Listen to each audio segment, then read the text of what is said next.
আরেক জুলাই মাসে এসে পৌঁছেছি। প্রায় 1 বছরের কাছাকাছি জুলাই গণঅভ্যুত্থানের। যেদিন আনাস এবং জুনায়েদ যেখানে শহীদ হয় সেখানে ঠিক কাছাকাছি আমি উপস্থিত ছিলাম। আমরা 10টা কি 11টার দিকে চানখারপুল দিয়ে, আপনারা জানেন যে আমাদের শহীদ মিনারে সেদিন জমায়েত হওয়ার কথা, সেখানে যাওয়ার চেষ্টা করছিলাম। কিন্তু সেখানে চানখারপুল মোড় থেকে দাঁড়িয়ে এর চারপাশের যেই 5-6টা রাস্তা, সবগুলো রাস্তার দিকে মুখ করে গুলি ছুটছিল। সেখানে পুলিশ ছিল, এপিবিএন ছিল, আরও অন্যান্য বাহিনীর সদস্যরা ছিল। সেখানেই আমাদের ঠিক পাশের গলিতেই আনাস গুলিবিদ্ধ হয়ে শহীদ হন এবং জুনায়েদও শহীদ হন। এবং আমি ছিলাম বুরহানুদ্দিন কলেজের ঠিক সামনের জায়গাটায়। সেখানে আমরা অনেকগুলো রাস্তা সংস্কারের ব্লক ছিল, ব্লকগুলোর কাভারে থেকে যখন গুলি করতো তখন কাভারে থাকতাম, গুলি শেষ হলে আবার আগানোর চেষ্টা করতাম। সেখানে ঠিক আমার সাথেও 3-4 জন শহীদ হন একের পর এক, এবং তাদেরকে কোলে করে পিছনে নিতেই কয়েকজন শহীদ হয়ে যান।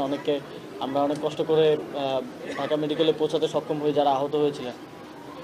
তখনও বুঝতে পারছিলাম না যে আসলে কি হচ্ছে, কারণ ইন্টারনেট ছিল না, এবং আসলে আমাদের লং মার্চের ডাকে মানুষ সাড়া দিয়েছে কিনা, ঢাকার অন্যান্য জায়গায় কী অবস্থা, যেহেতু চানখারপুলে এরকম চলতেছে। এবং এটা তো নিশ্চিত ছিল যে 5ই আগস্ট যদি আমাদের গণঅভ্যুত্থানের সফলতা না আসতো, তাহলে আমরা হয়তো একটা ভিন্ন বাংলাদেশে থাকতাম। হয়তো আমাদের অনেককে সেই ঘটনার পরে আরও শহীদ হতে হতো।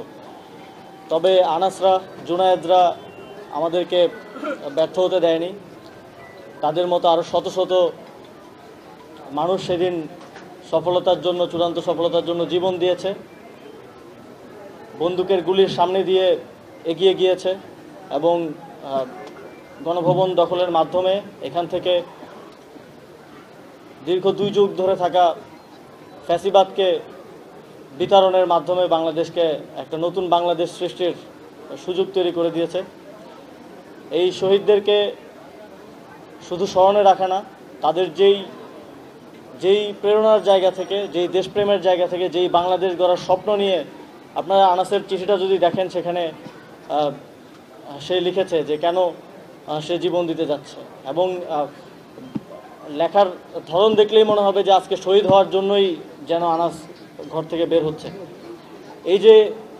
এই পরিমাণ দেশপ্রেম 14-15 বছর 16 বছরের একটা ছেলের মধ্যে, এই দেশপ্রেমটা একটা নতুন বাংলাদেশ গড়ার প্রত্যয় থেকে আসে। সেই বাংলাদেশ গড়ার জন্য শুধু দায়িত্বে আছি এই জন্য না, আমাদের এই জাতির একটা আজন্ম লড়াই করতে হবে এই বাংলাদেশ যেন আমরা গড়তে পারি, এবং এই প্রক্রিয়ায় যেন আমরা আমাদের শহীদদের প্রত্যয়ের কথা মাথায় রেখে, তারা ঠিক যেমন বাংলাদেশ চেয়েছিল, এবং আগামীর বাংলাদেশে যেন আর কাউকে এভাবে জীবন দিতে না হয়,